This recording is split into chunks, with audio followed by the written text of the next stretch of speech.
ગુજરાતી બાળ વાર્તાઓ મૂર્ખ વાઘ અને ચાલાક શિયાળ. ઘણા સમય પહેલાંની વાત છે. એક જંગલમાં એક વાઘ રહેતો હતો. તે જંગલમાં જે પણ સામે મળતો તેનો શિકાર કરી લેતો હતો. તેથી જંગલનું કોઈ પણ પ્રાણી એની નજીક આવતું જ ન હતું. એક દિવસ વાઘ જંગલમાં ભટકતો હતો. ત્યારે અચાનક તે શિકારીના પાંજરામાં ફસાઈ ગયો. તેના શ્રેષ્ઠ પ્રયાસો છતાં તે બહાર નીકળી શક્યો નહીં. પછી તે થાકીને બેસી ગયો અને બેઠા બેઠા જ રાત પડી ગઈ. બીજા દિવસે સવારે વાઘે કોઈની મદદ લેવાનું નક્કી કર્યું. તે કોઈ પ્રાણીના આવવાની રાહ જોતો રહ્યો, પણ કોઈ આવ્યું નહીં. 2 દિવસ આમ જ પસાર થઈ ગયા. 2 દિવસથી કંઈ ન ખાવાના કારણે વાઘ ખૂબ જ નબળો પડી ગયો હતો. એટલામાં એક વાંદરો ત્યાંથી પસાર થઈ રહ્યો હતો. વાઘે તેને જોયો ને નજીક બોલાવ્યા. સાંભળો વાંદરાભાઈ, શું તમે મારી મદદ કરશો? વાંદરાભાઈ: વાઘભાઈ, તમારી હાલત જોઈને મને પણ દુઃખ લાગે છે, પણ જો હું તમારી મદદ કરીશ તો હું કઈ રીતે વિશ્વાસ કરું કે તમે મને નહીં ખાઓ, એટલે હું તમારી મદદ નહીં કરી શકું. ના ના વાંદરાભાઈ, હું તમને કેવી રીતે ખાઈ શકું? તમે મને બહાર નીકળવામાં મદદ કરો તો તમારો ઉપકાર થશે. ઠીક છે, પણ પહેલાં મને વચન આપો કે તમે મને નહીં ખાઓ. હું તમને વચન આપું છું કે હું તમને નહીં ખાઉં. કૃપા કરીને દરવાજો ખોલો. વાંદરાભાઈ વાઘની વાતો સાંભળીને વાંદરો પાંજરા પાસે જાય છે અને દરવાજો ખોલી દે છે. ઘણી ભૂખ લાગી છે વાંદરાભાઈ, પણ તમે મને ખૂબ જ સ્વાદિષ્ટ લાગો છો. હવે હું તમને ખાઈને જ મારી ભૂખ સંતોષીશ. વાઘભાઈ, તમે મને વચન આપ્યું હતું કે તમે મને નહીં ખાઓ. જેવો વાઘ વાંદરા તરફ વધે છે ત્યારે વાંદરો ભાગવા લાગે છે. ભાગતા ભાગતા વાંદરાને એક ગાય દેખાય છે અને તે તેની પાસે જાય છે. વાંદરાને ભાગતો જોઈને ગાય બોલે છે, અરે રે વાંદરાભાઈ, આમ ડરીને ક્યાં ભાગો છો? 1 મિનિટ ઊભા રહો, થોડો શ્વાસ લો. મારો જીવ બચાવો. મારી પાછળ એક વાઘ આવી રહ્યો છે, તે મને ખાઈ જશે. અરે બાપરે, વાઘ આવી રહ્યો છે. હવે હું શું કરું? મારે પણ ભાગવું પડશે. હા ભાઈ, હું શું કરું? બચાવો મને. મને એકલા મૂકીને ના જાઓ. તમે એક કામ કરો, સીધા રસ્તે ના જાઓ, આ રસ્તેથી ભાગો. આ શું કહો છો? તમે મને મદદ નહીં કરો? અરે વાંદરાભાઈ, હું તમારી શું મદદ કરી શકું? જલ્દી ભાગો. વાઘ તમારી પાછળ આવી રહ્યો છે. વાત કરવાનો સમય નથી, જલ્દી ભાગો. આટલું કહીને ગાય તો દોડવા લાગી. વાઘને પોતાની તરફ આવતા જોઈને વાંદરો વધારે તેજીથી ભાગવા લાગ્યો. દોડતા દોડતા વાંદરો એક નદીના કિનારે આવી જાય છે. ત્યાં તેને એક હાથી દેખાય છે. પછી વાંદરો એ હાથીની પાસે જાય છે. મને બચાવી લો હાથીભાઈ, મારી મદદ કરો, નહીં તો એ મને વારી નાખશે. અરે વાંદરાભાઈ, શું થયું એ તો કહો પહેલાં. અરે મારી પાછળ એક જાનવર દોડતો આવી રહ્યો છે. શું તમે મને એનાથી બચાવી શકો છો? એ બહુ જ ખતરનાક છે. મને બચાવી લો હાથીભાઈ. કયો જાનવર? મારાથી મોટો તો નહીં હોય ને? નામ બોલો તેનું, હું જોઈ લઈશ. તમે જરાય ડરો નહીં. ના ના હાથીભાઈ, તમારાથી તો ઘણો નાનો છે, પણ બહુ જ ખતરનાક છે.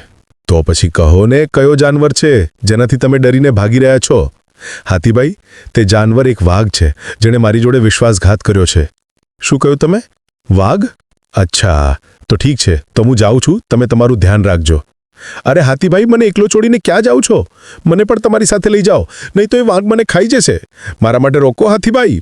વાંદરાભાઈ, તમે ઊભા ના રહો છો, ભાગો ભાગો, જલ્દી ભાગો. આમ કહીને હાથી ત્યાંથી ડરીને ભાગી જાય છે અને વાંદરો ખૂબ જ દુઃખી અને નિરાશ થઈ જાય છે.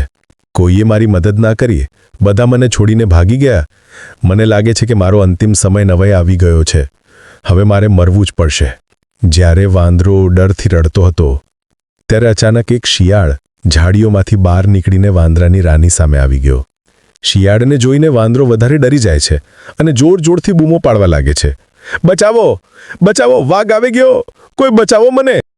એ કેમ બૂમો પાડો છો તમે? હું કોઈ વાઘ નથી. સરખાઈ જુઓ મને. ડરો ડરો નહીં વાંદરાભાઈ. પછી શિયાળને જોઈને વાંદરાને રાહત થાય છે. ત્યારે વાંદરો શિયાળને આખી ઘટના સમજાવે છે. અરે શિયાળભાઈ, આજે જ્યારે હું જંગલના રસ્તેથી આવતો હતો ત્યારે મને શિકારીના પિંજરામાં એક વાઘ દેખાયો. પછી વાઘે મને પિંજરામાંથી બહાર કાઢવાનું કીધું, પણ પહેલાં તો મેં એને પિંજરામાંથી બહાર કાઢવાની ચોખ્ખી ના પાડી દીધી.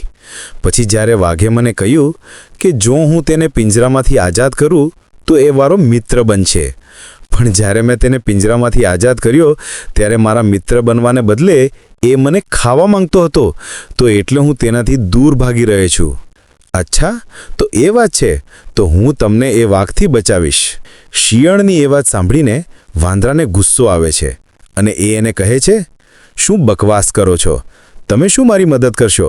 વાઘનું નામ સાંભળીને તો હાથી અને ગાય પણ હાર માની ગયા, અને તમે તો ખાલી નાના શિયાળ છો. તો શું તમે વાઘથી લડશો? ભાગી જાઓ ત્યાંથી, નહીં તારે મારી સાથે તમને પણ મારી નાખશે. અરે ભાઈ, શરીર નાનું કે મોટું હોવાથી કંઈ ફરક નથી પડતો. બસ હિંમત અને બુદ્ધિ વધારે હોવી જોઈએ.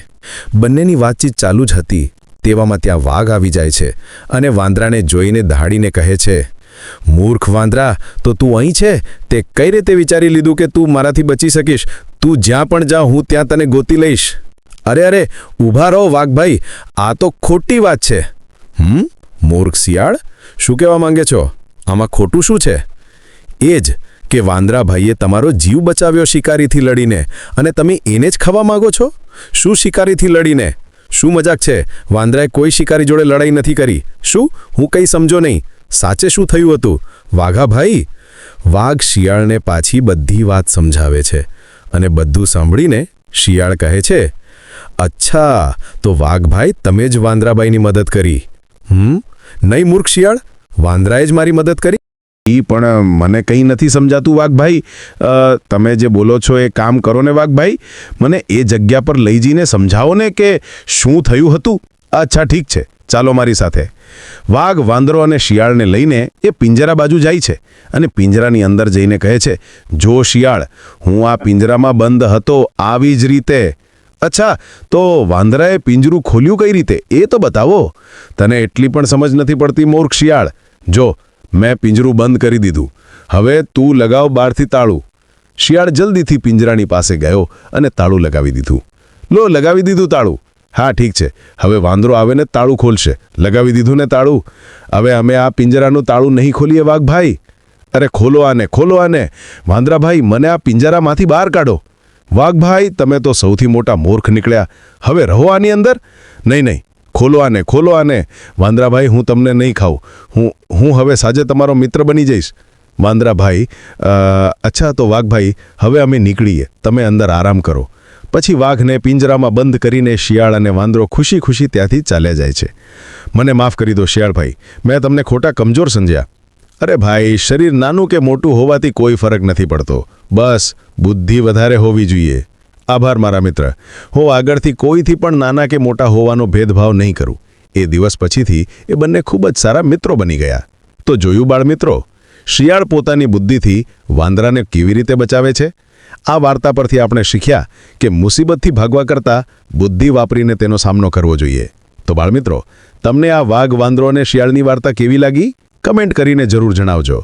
અને બાળમિત્રો, અમારા વિડીયો લાઈક કરજો અને સબસ્ક્રાઇબ કરવાનું ના ભૂલતા. બાળમિત્રો, લાઈક કરવાનું ના ભૂલતા. સબસ્ક્રાઇબ કરો આપણી ચેનલ ગુજરાતી બાળ વાર્તાને અને જુઓ સુંદર મજાની વાર્તાઓ.